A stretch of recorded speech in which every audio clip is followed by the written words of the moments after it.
คนไก่เป็นบ้านเนาะไก่ไปบ้านฮะย้ำแต่ว่า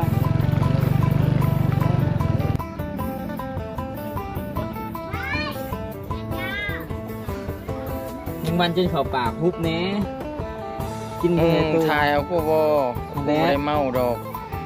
กินเกมเด็กกินทองลายก็อยากนอน มึงบ้าว่ากูไม่ได้กิน ว้าย บอกคุณสี ว้าย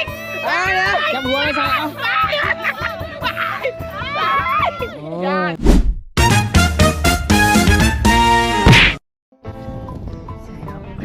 สวัสดีครับสบายดีพ่อแม่พี่น้องด้วยครับคือตอนนี้เราอยู่ที่เมืองคงเชโดนนะทุกคนนี่ สบายดีจ้าก ำลังจะไปบุญบังไฟทุกคนมานี่ครบตีเนาะเบาก้อยเบาผึ่งเจ๊ขาวเจ๊เดือนเจ๊หน่อยเบาคำสีสาวัดิตาครบชุดเบาวันด้าคุณบ้านเดียววันนี้โอ้เขาเก็บติดอันนั้นเนาะ นี่ใหม่พร้อมเลย ติดดอกไม้พร้อมเนาะอันนี้บุญบังไฟยังมาเขาเครียดไว้ถือว่าบ่ไหน มันหอนเลือดโอ้ยเนาะ เต้นยังนี่ เลือดที่สี่มันเก่าไปเลือดที่หก ลูกเล่าเนาะ ไปดูหกเล่านี่ ลูกเล่า สิพวกเจ้ายังมันก็หาเหล้าทีนี้ หกเล่าเลยแต่ว่าหาซากุนสี่ซากุน อยู่นั้นสะพายมวนแถมมวน เอ ว่า อยังไงขมวน โถ่ใช่ ครับนี่ปากหวยนั่นแหละอีก ดูกันเด้อ เก็บเงินนี่เขาไปให้เอาไปแบ่งกันแล้วนะ เว้นวัดครึ่งนึง เดี๋ยววัดครึ่งหนึง กำลัง มันเก็บครึ่งหนึงวัดครึ่งหนึงเนาะแดดขนาดทุกคนเอ้ยปีกายนี่ก็มาเนาะปีกายนี่ก็มาแต่ว่าผมบางทีผมเจอหนอกเจอหน่อยอยู่หลังรถนี่เต็ม วัน เล นี้ ย นี่นะเขาแต่ยังน้อยกัน แดดว่าแดดโอ้ย สิลูกไปไหนมา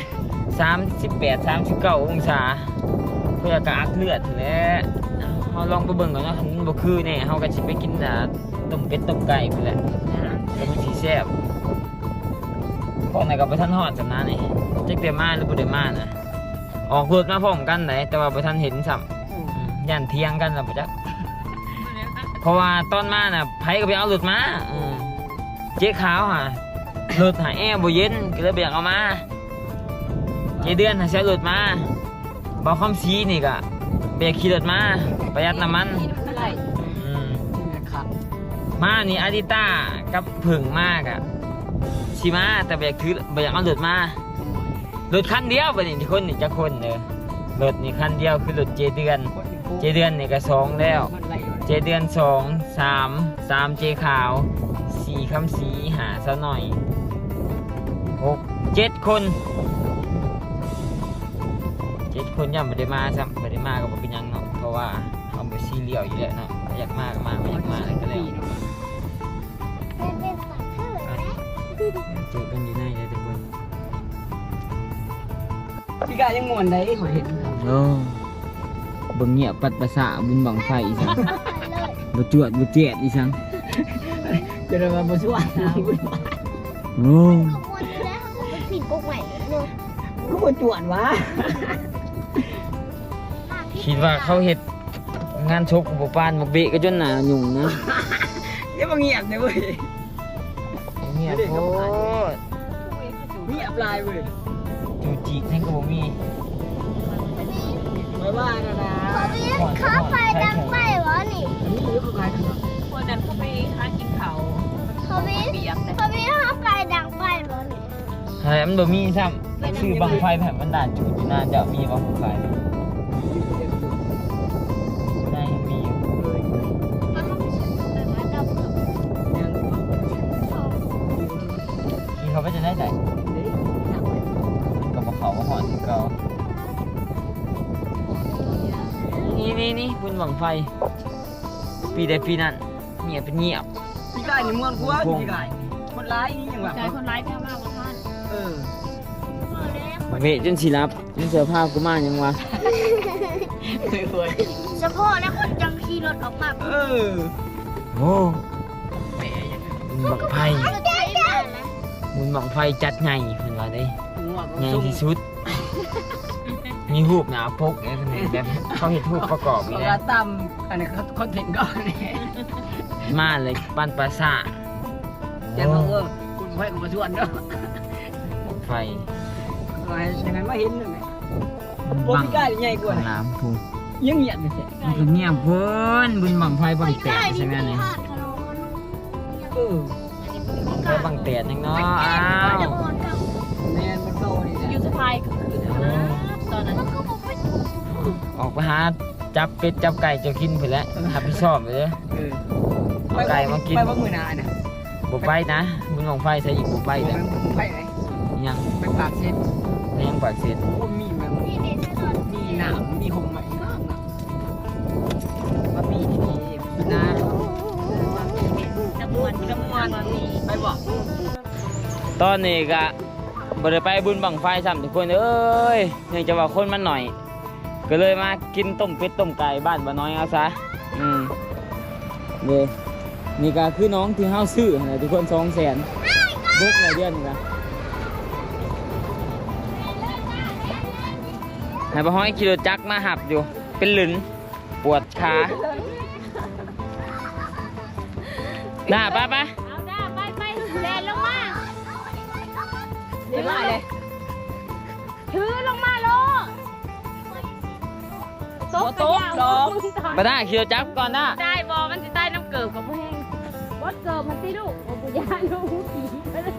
ก็เลยลงมาตีโอ้ห่อนขนาดทุกคนเอ้ย34-35องศา นี่เท่านี้แหละ ห่อนโพดเมืองคงบ้านบ่น้อยกันเลยพาเจ๊คามหาบ่น้อยนะมึงเด้ขั้นน่ะก็มาเลยทุกคนเอ้ยอัด7อัด8มา อยู่บ่ของเรา มาไหม 6-7 คนมา เอาไหม โอ้จักรแลนึงมาตีตาแล้วก็ไปยืนอยู่น่ะอยู่ โป๊ดที่มันหยาบข้าเกิดกับโป๊ดปะกุ่งไว้มันสิหยาบเตะลงเสย ไปปลามันเลย เกิด ไปโอเคสอบก็ไปดู หึ มันใส่ ไปได้ไป เกิดแค่นั้นไปเลยมันหยาบไม่ได้ ไปเว้ยโอ้ปวดขาดิหยังจะเจ็บขาดิ มันจะไปซอยเลยมัน ห่อนโพดทุกคนเอ้ยอยู่ลาวนี่39-40องศาผมใต้ตีเนาะคนเฮาเด้บังไฟเขาจุดแล้วดิโอ้บังไฟเขาจุดแล้วเห็นว่าทุกคนบังไฟนะ แม่ตาคอยนั่ง เตะพ่อจะเจ็บขา เบะมะ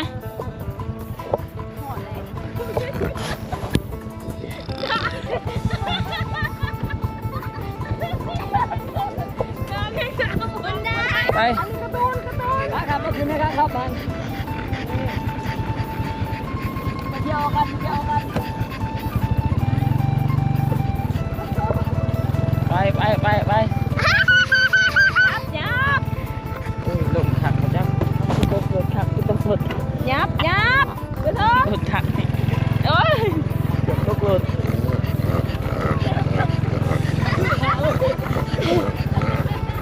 คนเพิ่งมา ที่ทั้งลุงซะอย่าโต๊ะคอนะ ไปเลยฮะ มันนัก ย้ำแต่ว่าเลยห่อนโพ40องศาโอ้ยอย่ากากเลือดดิจุดบังไฟเมื่อกี้นี่ทุกคนเลยจวดรถเห็นหรอกล้องอาจจะมุมไกลเนาะห่อนสลบอยากสลบว้าวห่อนแล้ว หมดแล้วเย่เย็นแล้ว ห่อนโพด น้ำลึกหมด บ่ไปหับนะมันไปหับไฟนะขานเลยห่อนถึงห่อนว่า เอาลูกลง เบ๊ะ นี่คอรถนี่ ลงเป็นอยู่ เย็นไหน เขาจุดบังไฟเดียวกินนี่บ่น้อยมาข้อเป็ดหรือบ่นี่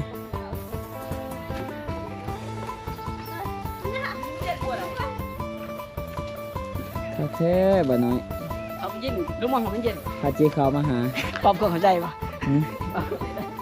แล้ววันแล้วสิหับจะไปเมื่อกี้เนี่ยบ่น้อยจนบ่กล้าไปน้ำนะ มันโทรมาเขายังตื่น หืม วันนั้นโทรมาเลย ตายคากบ่กูไปสิมาแหละทางนั้นรถก็มีผู้ละคันนะแต่อัดเจ็ดมาพากันประหยัดน้ำมันอัด6-7 คนมา ผ่านได้ 6-7 คนมารถคันเดียวรถเจเดือน ไอ้เจ้าอันนี้ต้าไอ้คำซี เท่าไหร่อะ เจ้าขาว จะคน ไม่ใช่หา หาเจเดือนดิ ก็เลยลง 6ใบอันดินี่7แต่ว่า7 คนรถคันเดียว แป้งไงนี่ มาผู้ชาย ผู้ชายบ่น้อยเนี่ยบ้านหน้าเฮาเนี่ยทุกคนเนาะบ้านเฮาก็ซ้ำบ้านเฮานี่แหละใส่ซ้ำบ้านไผมันก็บ่ซ้ำหรอกเนาะ บ่ ต้มเหรอต้มไก่ดิบัดนี้ป้าใบมะขามอ่อนอีกต้มไก่มันก็สุดยอดอยู่แล้วต้มไข่ต้มไข่ไปละต้มไก่ใบมะขามอ่อนเต้าหยังโอ้เต้าต้มหนึ่งอยู่บ่คากล้วยอันหนึ่งก็สูงวะนี่คากว่า พวกเขามัน เฮ็ดเองบ่นี่ เห็นเองกับมือเลย ท่านเหยียบนี่เป็นได รู้ รู้บ่นี่โอ้คากเลยลมมันลง รวมมันอะไรมันขึ้นหูเดียวบ้าน บ่ยากที่น้องนี่เป็นเต้าแตกเฮาก็เพียงแต่มาขุดบนนี่ แม่น สบายเลยเพราะว่าผูกมันยาวหอดผู้เดียวเจ้าเห็นรอยเต้าก็ได้เด้นี่เห็นรอยเต้าก็ได้เด้นี่ นี่ไป สบายเลยสบายต้มไก่ใส่เลยเนาะ นี่ไก่คัน ใช่ใช่ไก่ ดูบ้างดูไปยัง โอ้ยบ่อยากกินเป็นไรนะไก่บ่น้อยนี่นะงัวเห็นบ่น้อย ยา เสียเสียปลาสอง เห็นตัวเดียว โอ้ยเรียบร้อยอยู่เห็นตัวเดียวนี่งัวกับเสียเด้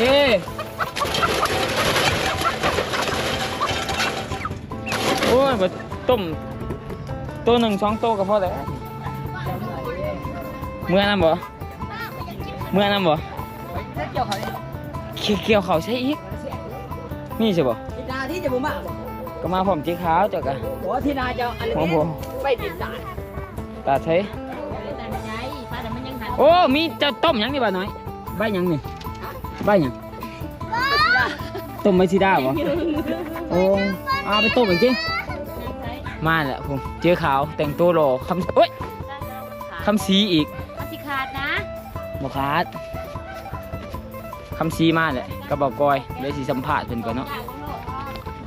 โอ้ยต้มไก่แล้วบ่าน้อยนี่ใช่ว่าสิต้มไก่ให้กินมา ดี เอาใส่หยังนี่ สมุนไพรก่อน มันไพ่ก่อน เป็น เต้า ผั จะขักอันนี้เนาะ ใช่คนเยอะแยะ เต้าผักนะครับ ใช่บุญบังไฟคือบอกคือขึ้นคือแตดอีสังครับ เป็นยั่วจะมา บุญบังไฟบังแตดอีสังมา นี่เป็นมะขามจุกไปนี่ โอ้ต้มไก่ขักอยู่ เนี่ นี่ ยพอดี เพื่อวัวไก่ไหมบรรยากาศตอนมันเย็นขักเนาะทุกคนเนาะเด้รถคันเดียวมาจากคนมาทั้ง7 คน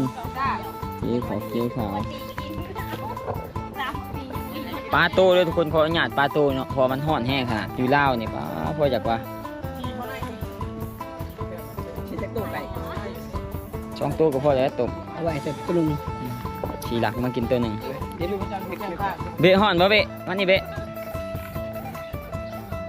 เบะก็ห่อนหักอยู่เลยนี่จ้าใส่ปลาน้อยเจ้าเกี่ยวเขาโอ้2 คนนี่คือใส่เสือคือกันแท้ใส่คู่วะ เดี๋ยว ใส่อันน่ะเจ้าหน้าเจ้าจะวะ นี่ มีสิบ่มันเสียง โอ้มาแช่พ้นอยู่ป่ะเห็นหน้าบ้านหน้าบ่ฮะ อ๋อ หน้าตรงนี้มีแต่หน้าพี่ โอ้ทางไหนนก็สวีทกันอยู่งามถือกันเนาะเกือบเป็นในห้างกับโพห้าง ดี กั กัน น เศร้าแหละดีกันแล้วดีกันแล้วเดี๋ยวโอนเงินก่อนนะทุกคนทางไหนก็คั่วไก่เนาะทุกคนเนาะ ตอนฮับ ตอนหับบ่นี่เอาอันนี้น้ำนี่เอาแมงเมาน้ำนี่นี่ล้างนี่คุณบ้ายังมาสักลายแมงเมา ให้เขาอยาก เป็นอันหนึ่งกับพ่อเนาะ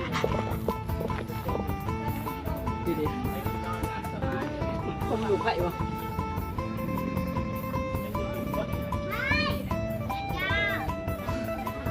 มึงมันจนเข้าปากฮุบแหน่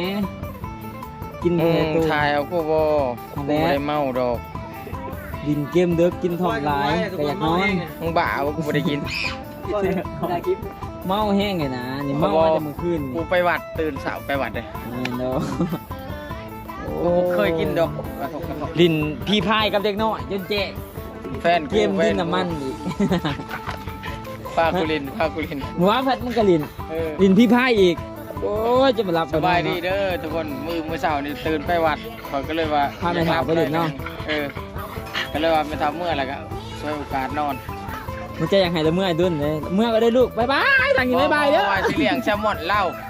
พออยากกินแซลมอนแต่ว่ามีเวลาน้อยเด้มากับพระอาจารย์ก็เลยว่าเอาเมื่อก่อนซะ มาซะเนาะปะเถาเพิ่นมาทุกคนปะเถาแม่เถาเพิ่นมาไปแบะเพื่อนข่อยข้าวหนึ่งพอดีพวกข่อยกษัตริย์มานี่ แม่นบ่ นี่ ไม่ได้ผิดสบายดีโอ้ยให้ใครจับบอลหรือว่าจังใด คนเนี้ยเห็นเจ้า บอลนึกว่าให้จับกำลังดีใจโอ้ยเนียมเนาะเมียกัน จับ ป้าเนี่ยว่าให้เป็นเมียน้อยช่วยให้เป็นเมียน้อยแบบสิ จะขาวหน่อย บ่ได้โอ้ยแต่ละอ้าย เคยเห็นบ่ปลาคอกลางตาแดงๆนี่เห็นบ่เคยเห็นบ่ บอกขอญาติป้าเนี่ยก็ป้านิดน้อยนะป้าคอนิดน้อยเพิ่นยัง ว่าปกติ ป้ากระดอนนั่นแหละนี่ฮะเบิ้งหุ้นนะนี่ใช่เบิ้งหุ้นนะทุกคนเอาไปแก้เสื้อนะลืมไป ตาเดือดนี่ด้ามโกโป้นี่ คือพอดีปากไป เงาขึ้นเลยนี่ ว้าย แบบมีสี ว้าย จับหัวไม่ใช่เอ้าโอ้ย แต่ใช่ เอาอ ยั ยู่ ง นะ ในใจเอากูแน่เอากูแน่ แต่ข้ามันเป็นทหารน่ะเกี้ยวสมันอยู่มันวะเราจะฟังมาเกี้ยวสมันอยู่ เมียนไหลเสีย เอาเป็นทหารนะหน้าคือลิงคือ แต่ ลิง ว่าจกล่องแต่ว่าเป็นจักกัน แม่ ทาง ก็ เขาเป็นทหารน่ะเกี้ยวสมันอยู่หักวะ นะก็อยากกินมันโยตอนนะฮะ วะ แม่ อุ้ยความในใจเนี่ย อยากกินมันโยอยากให้มันเป็นไกลๆแบบสิสิคนเทพยาวแท้ว่า คนกี่เหตุแล้วไง คนเทพจะเอาให้ โอ้ กว่าย จะมาช่วงกันย่อของคนที่แห่กัน คนกี่เหตุแล้วไงเขาบอกอะไรอีก คนพดนะ คนกี่เหตุแล้วไงผมนี่ คนขี้แห่มันก็เป็นแบบมันก็เป็นแบบนี้เบิดนั่นแหละคนขี้แห่กันเลย เราแม่เป็นน้ำเกลือย่ องของคนขี้แห่กัน คือผมนี่คือผม ไม่ตายทางนี้ก็ต้มเต้าเป็นผักนะนี่ เต้า เต้าแตกนี่ก็มีแต่ขุดเงาไปเลยหอดถูกทุกคนเต้าแตกกันแต่เงาไปหอดถูเลย ป้าก็จะทอนหน้าทางนั่งไปเลย ก็ขักแล้วเนาะแต่ว่าข้าวบ้านนอกเขาก็เห็ดอย่างไงวะเขาไม่จะเห็ดอย่างไง เขาไปจักเขาเห็นต้องข่อยเลย เขาบ่เห็นมันเขาประจักษ์ไว้นี่จดไว้ไหมจดลิขสิทธิ์ไว้ไหม ข่อยได้ เอาลงบีลิฟไว้ไหม ต้นตำรับ ตัวตำรับเลยบอกโอ้ขักเลย ก้อนนุ่มเลยนะฮะแต่มันคือด้วยอีกทึ่งเนี่ยนะไก่มันสักทรายมันก็คัดกัน มีแต่เห็ดให้มันตายเลยก็แล้วว่าน้อยมันบกัดไว้นี่เขามันตายนะเหมาะหัวมันบาดหนึ่งเลยก็แล้วไปปุ๊มันรู้ ว่าเข้าต้นใหม่เท้าขาว ทางน่ะก็ลกคนไก่เนาะทางน่ะก็ตั้งวงทางนี้ก็พักมาคุงบนบังไฟเห็นบังไฟแต่สองบังมานี่ เมื่อกี้นี่ก็ดี ป้าไฟคือมาจอกใหญ่แท้ กระเดือน จอบเดียว ผมด้วยเนาะคอยจ้าย กคนไก่ในทางไหนเลยภายในว่าทีมงานทันหลายบ่ถึงนี่แต่นั่งซื่อๆนะนี่ ตายคลิปเดียว บ่เห็ดหยังเลยนะ ทำไมเป็นคนอย่างนี้อากอย คอยซอกนอน ทำไม นอนไง ทำไมมีแต่นอนคลิปก็ไม่ถ่ายทำไม แรงถ่ายไม่เหมือน ทำไมเป็นอย่างนี้ กูยังไม่ได้เอาลงบิ๊ก ทำไมไม่อาลงอากอยโอ้ไปจุ่มพระจุ่มมันนะนี่จุ่มหนึ่งนอนนี่จุ่มน้ำเมื่อยจุ่มนะคำเดะจุ่มในโลกคนไก่จุ่มในโลกคนไก่เล่นเกมตีไพ่ผักมะคุงกบจุ่มนะทุกคนเนาะคือขึ้นขนาดกินเบียร์นี่บ่ได้เว้ยเขามันแต่แดดจังซี่นี่กินเบียร์นี่มีแต่เกียมนอกเลยแหละเอาไหม ว่าจอนมีสาวแล้ว ไก่ลาดนี่ไก่ลาดบ่น้อยเดี๋ยวเอามาให้ทุกคน ตบใช้ได้ประค ต้มชนะไม่ร้ายเนาะสุดหลายคนเบิดนั่นนี่คือคักแต่เต้าพุ่นนะคักสุดแหละ ำกับต้นตำรับ เป็นซิกเนเจอร์เลยเยอะคัดต้มเลยนะนี่ ต้มมาดีเลยนี่เนาะ เนี่ยไปเขาไปกับนี่ ใบมะขามกับหูดเอาใส่อยู่แล้วนี่ ไก่กระจอยคือจะคล้องมาเลยเนาะมันไม่ได้เนาะ กว่าแต่น้ำพดเอาลงเราขึ้นไปกินเลยนะไก่ ไก่คนได้เนาะ ต้มใส่ใบมะขามนะทุกคนเก็บเลยนี่ใบมะขามใบมะขามหูบอกเขาขายอยู่อเมริกานะอันแพ็คหนึ่ง10 กว่าเหรียญ ใบม่วงเขายังขาย ใบมะขามแล้วก็ใบอันนั้นกันใบอันนั้น25 เหรียญใบขี้หูดบ้านเฮาหั่นนะแพ็คน้อยๆ1 25 เหรียญ สหาเรียกกันเท่าไหร่เลย มันก็ไรเอาเลยแหละ 500,000ป้าย มึงเอาไข่หน่วยหนึ่ง8 เหรียญก็คิดเบิ้ง8 เหรียญ10 เหรียญใบมะขามอีสังที่เป็นแบบของแบบลาวๆแพงๆเป็นน่าญี่ปุ่นนะมักพริกกะ15 เหรียญน้อยเอาเจาะอย่าง10 กว่าหมาก15 เหรียญนะ15 หมากหน่วยละเหรียญทำวะใบมะขามก็ขายญี่ปุ่นกะมันบ่มีเด้ใส่เลยบ่น้อยใบมะขามนี่ใส่เลยไปตรงล่างแล้วนี่ต้มสมๆเลยผักซื้อเตากันเลยครับ ใส่ใบบักคำ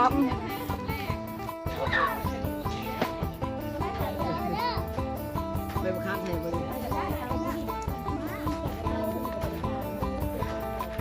ผักอันนี้คันเพาะอีดินนี่แห้งบ่แตกก็นี่มันอันนี้มันเก่าๆแล้วนี่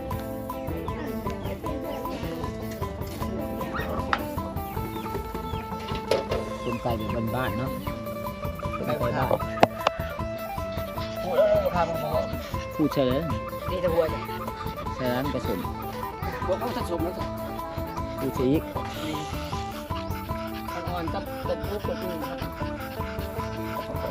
จะคือบ่เก็บไปขายแบบมะขามมีด้วยเลยเดี๋ยวนี้มันหลายเลย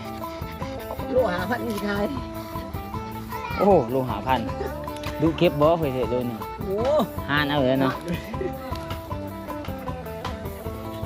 บอกเขาซีเคย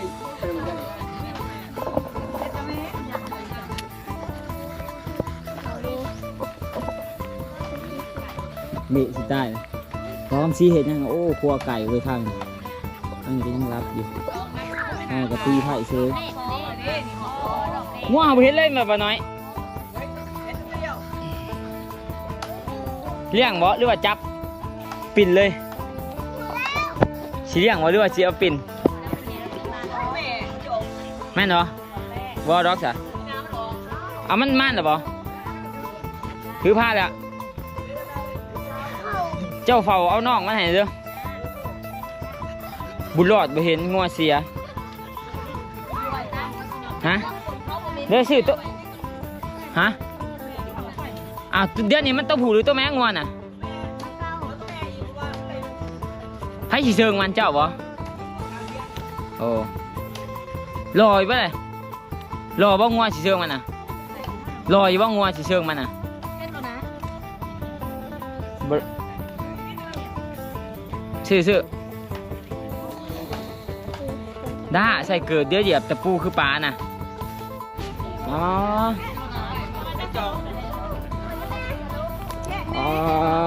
ต้มไก่ลาดมันก็คากสุดอยู่แล้วนี่ต้มแบบปรุงชั่วเอาน้ำเนาะเพื่อจะได้ปะ มีครบนะ โอ้ใส่เนี่ยสูตรมันมาหามันกันเลยเปื่อยแต่ว่า ฮะ เขาจะขวดลงใส่นี่เลยมันจะเป็นก้อน ให้มานี่ก่อนให้มันเป็นสะบันก่อนจะเอาลง มันใส่น้ำหอมมันก็เป็นเปื่อยๆอย่างนี้ มันจะมาติดถ้วยดิ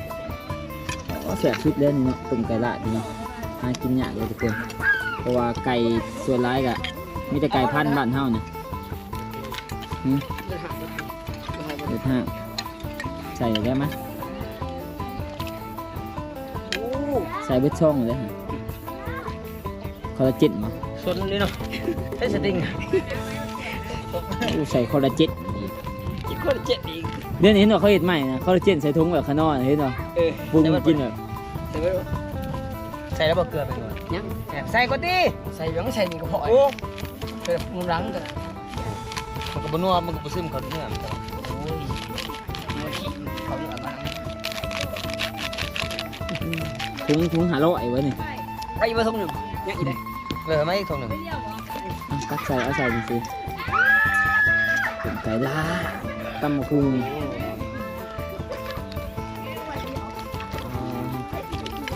เป็นหมออันเนี้ย ชอบเหมือน โอ้ กินก่อน ไก่ใส่ใบมะขามหมอนสุดเย็กเลยเกลือเนี่ย บ้านนักว่าเท่านั้นเนาะก็มาหักชุดนั่นเลยกินต้มไก่บ้านเฮา โอ้ยมาใส่ดีๆดิ เกลือ น้ำตาลเลย ถ้ามาใส่อุ้ยสิเอา สีขาวนี่เห็นยังต้องน้ำตาลได้แกงหน่อไม้บ่ฮู หมูอะไร เข้มบ่จัก ปาโน่ได้อยู่ โอเคม โบเกมมันลายน้ำลาย มันได้ เบิ่งดิ เข้มนะ โอ้พายกินตับเว้ยตามดีหน่อ เข้ ย มนะ ตะกี้ขาไก่มาแต่นะมากินตับเด้อแม่ กินไม่ได้นะ บ่ได้ ไตกับใจพึกใจนะ บ่มักตับชัดไปตะกี้ตับยังก็บ่กินเลย คันปีนก็บ่ได้แนวแซ่บๆกินบ่ได้ดอกกินปีกก็ว่าบ่ได้อีก แจกปึกใจนะ กินเนี่ยกินหัวกินหยังก็บ่ได้นะเนี่ยแซ่บๆมันกินเบิดที่แท้หากะฮู้มาว่าโอ้มันตัวเฮาพ่อแม่เฮานี่นะตัวแบบบ่อยากให้เฮากินน่ะแซ่บๆนะ โอ้แม่ทั้งตัวเนาะ กินไข่ก็โอ้ไข่หน้าด้านบ่กินได้ หักบ่ได้เลย คันว่าจีกไปแดกก็บ่ได้แต่งเพศสิบ่ขึ้นว่าซั่นที่แท้เพิ่นเอาไปจีกเองเด้เจ้าคือจีกได้เอ้ยแม่ใหญ่แล้วปลาไปอีก เอ้ยเตาบ่ผ่านนะนี่ จะได้ เฮ็ดบนควันมันออกมื้อนี้นี่ โอ้พี่ขวัญพี่ จะเจาะช่องลมมาน้ำบ่น้อย มันหักตรงเพชรจังได๋ บ่มีฮัก เจาะช่องลมมาน้ำก็บ่ เพราะว่าคอยรับประกัน3ปี นี่เขาจะเคยคักมันจะซีมานี่ให้ลมมันออกบ่นี่เลยเฮ็ดเป็นบังออกน้ำนี่ โอ้ตัวนึงเผาถ่านเริ่มยัง เอาอีนี้คันคว้างเอามันก็สิคักเด้อบัดนี้ นี่บ่ไฟมันบ่ลุกปานใด โอ้บลูกจิ ลุกบ่ โอ้โหจิบลูกจิ ใส่ว่า ขอประกัน3มื้อนะเต่า ปันตัวเนาะ แบบ จามบ่ได้นำให้ต้มให้แกงเลย เป็นเอาเมื่อ หืม ตัวสวย ว้ายเฮ็ดแท้แล้วงานต้มไปโตต้มสิเมื่อสิต้มน้ำปลากินนะ มันไก่หลาย สิน้ำปลาต้มน้ำปลากิน ที่น้ำที่ได้ชิมาปากเซ็ต สิมาอยู่ มาเลยพอช่วยกันมาลายไปนั่งกินครับ มีข้าวเด้อมีของ มัน เป็นเมียของบ่ดิเมียเขาไปนอน นี่ เมียเขาดีเด้ บ่นี่ เขาดีไผนี่เบิ่งสัวเบิดพวกนี้เจ๊ขาวพาสัวเบิดตอนนี้ก็กลับมาฮอดบ้านทุกคนเนาะบ่เมียข่อยดินบ่เป็นแข้งคันโกยปัญหาก็ต้องทายปลาอะไรอยู่ในน้ำปลาตีนแฮ่ บ่ได้เด็กขอลง เสียงคันของทุกคนเอ้ยเฮาก็จะเป็นต้องได้มาพากเอาเพราะว่ากระโปรงมีปัญหา ตอนนี้ก็ฮอดขันคำซีกำลังต้มไก่แล้วเรียบร้อยเนาะแต่ว่าถ้วยก็ไม่บ่อึดได้แต่ว่าเพิ่นอยากใส่ซ้ำเอาเนื่องจากว่าเพิ่นเป็นทหารเก่าหั่นนะก็เลยแบบเฮ็ดก็ต้องใส่ซ้ำเอาหั่นนะ โอ้คำซีสักลายนกเขาได้หัน บ่แม่นเด้มันเป็นลายแมงเม่าเนาะผู้ต้ม โอ้ บาง ช่ ที วงนี้ก็ฝนตกแม่นบ่จังมีลายแมงเมา แม่นช่วงนี้ก็มันร้อนแห้งทุกคนเอ้ยก็จะเป็นต้องได้ปลาตูเอาเนาะอ้าวแต่เก่าคำซีบ่ได้สักลายมันบ่ได้แกะเสือได้ บ่ได้แก้บ่ แม่น บ่กล้าแก้บ่ แม่น เดือนนี้มีพี่แต่อยากแก้ได้ไปหอกไปเทคอีสังก็มีแต่อยากแก้เสือ แต่เก่ากูบอกมาตะบิดเนี่ยมันมาอยู่นำกูตะบิดกูบอกว่าซีหอนมึงก็แกะเสือออกที่ไอ้ผู้สาวมันว่าหลังจากที่สักลายแมงเมาเข้าไปน้อยหนึงก็หอนน้อยหนึงก็หอน มีแต่อยากแก้เสือแม่นบ่ แม่น โอ้แต่ขามีลายเนาะมีแต่อยากแก้เสือ มึงก็คือกัน บอกกูมันฮ้อนไอ้ลี เออ กู ฮ้ ก็ อน แก้ ไอ้ลี ป เนาะ กติแก้ตลอดเนาะ เนาะ ตัดไปที่คำซีเนาะใช้แหละเอาใช้คำซีเด้โอ้นี่เด้คำซี คำซีกำลังปรุงเนาะทุก ช่วง คน นี้ก็หุ่นดีเนาะบ่น้อยก็เอามักพริกมาให้เพื่อสิเฮ็ดชั่วเนาะทุกคนเนาะชั่วหม้อหนึงแล้วก็ต้มหม้อหนึงสูตรสวรรค์เขตเพิ่นว่า ฝากเลยเธอหนึ่งบักตลกกว่าเก่าวันนี้ มาภาคเครือซองได้นี่มัน ได้ บ่ได้ยินเสียงทุกคน แม่น เอ้ยกู กู ไป บ จั อบ กเลย มั มึ น งเวลาฝากก็มึงอย่าอัดลำโพง เกี่ยวกันบ่ เกี่ยวเสียงมันบ่เข้าไปเด้เสียงไม้ ก็มีตัวนี้เด้ เอาเสียงอันนี้เสียงลำโพงเสียงไม้เข้าตัวนี้เด้ แม่นบ่ เออ เอ้าก็สร้าง ใส่โฟนตั้งแต่ด้นบ้านนอกกะลีมาบีก ปกติใส่แต่นั่นนะมูตูโรล่า หมดตัวละอันนั้นโหลดแล้ว โทรศัพท์ มี โทรศัพ บ่ ท์ก็มีมูตูโรล่า โอ้กูคิดว่ามีตั้งแต่อนาคตใด เบาคำซีกับกำลังซอยนะตอนนี้เนาะเรื่องซอยในเพิ่นถนัดเพิ่นว่า ซอย ว่าจะเป็นซอยโศกซอยกันซาบ่ช่วงเพิ่นอยู่ในคุกนี่ก็เพิ่นเฮ็ดกินตลอดนะให้หัวหน้า ใน หัวตา คุก อีหยัง ในค่าย ในค่าย เอ บ่ อเป็นทหารเก่าเด้ กระซำในคุกหั่นแหละมันไปใช้บ่ได้เด้อยู่ในค่ายก็ได้ ตอนนี้มึงกำลังซีบ่ได้ใส่เกลืออีกน้อยหนึง มันบ่อยากแซ่บปานใดเฮาก็จะเป็นต้องตื่มเกลือเนาะ อัน ทุก นี้ คน สัว เนาะ ไก่บ่เนี่ย สัวไก่ลาดได้นะไก่บ้าน ไก่นะเบาน้อย แม่นไก่นวน้อย ไก่กระ บ้าน จ้อยมันกินได้ยังแต่ละมื้อ บ่ได้กินเพิ่นน่ะไก่เลี้ยงธรรมชาติมึงดูสภาพคนเด้ คนก็ยังจ่อยนะคนก็เรียกแบบปล่อยธรรมชาติคือกัน คนแบ นะ บได้ซัดกับแบบนั้นเนาะเพิ่นว่า หมาดิหมาก็ หมาก็ ยั ยัง ง จ่อย จอยมันว่าหมาธรรมชาติ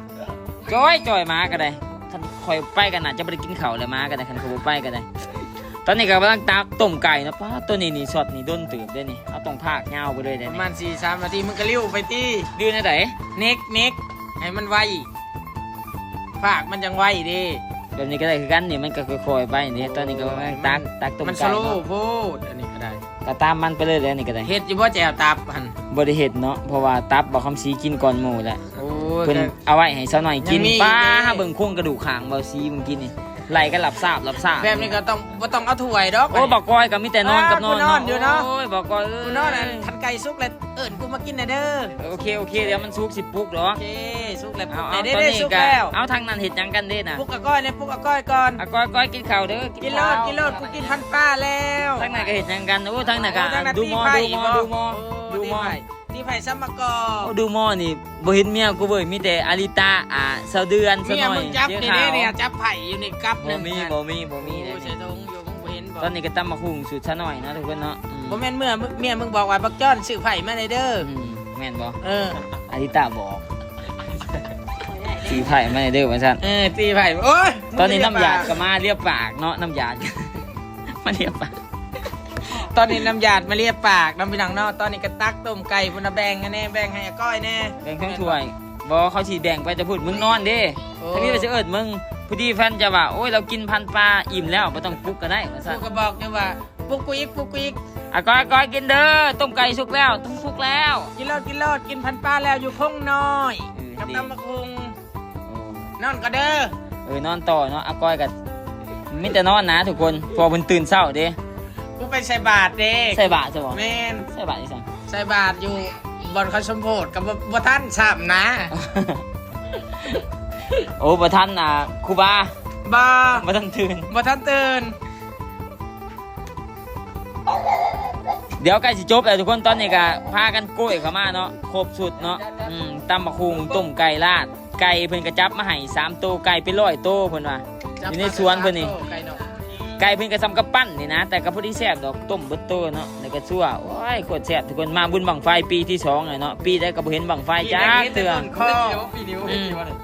เห็นอยู่เห็นแบบจวดขึ้นซื่อๆมันคือเป็นทางตั้ง บ่แม่นทางด้าน ทางตั้งเนี่ยนี่มึงลองมาถึกมันมาเสือ บ่ แม่นใช่ปะ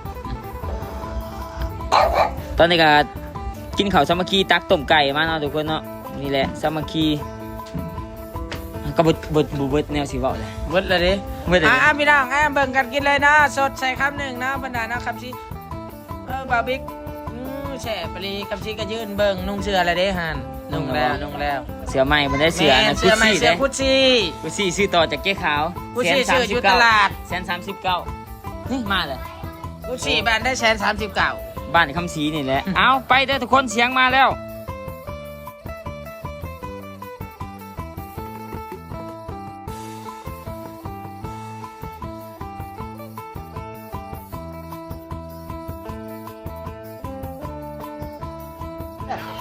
ตอนนี้ก็กำลังสิกลับเนาะทุกคนเนาะอิ่มแล้วเมียนเองเด้อป้าน้อยเด้อ ไม่ยากเราเป็นเพี้ยนดอกคนเมี เมี ย ย น น ตลอด เองเมียนเองวันหน้าได้ล่ะ วันหนาเนาะ อ้าว วันหนาเนาะมือไปเอา ว่าอุ้มพ่อถูกสิเคียจักไว้พุ่นแล้วสินะ เคยกินยาไป วันหน้านอนเนาะเดี๋ยวสิขับรถจักรเมื่อไหร่ทุกคน ยาไป จะย่างไปเอาเด้อบ๊ายบายเด้อทุกคนเด้อ thank you บ่าวน้อยขอบใจหลายๆเมาหนึ่งแหละเจอกันคลิปหน้าเด้อทุกคนเด้อกำลังกลับบ้านก่อนตอนนี้เดี๋ยวสิไปเห็ดไก่ก่อนไก่ก็ได้ตัวหนึ่งแหละมันด่าก็รับ เจอกันคลิปหน้าทุกคนเดี๋ยวเราสิขับรถไปส่งมันด่ากับมันด่านอนบ๊ายบายโอ้บุรีเอาก่อนโอเค let's go บ๊ายบายขอบใจที่เบิ่งคลิปนี้จนจบเนาะเจอกันคลิปหน้า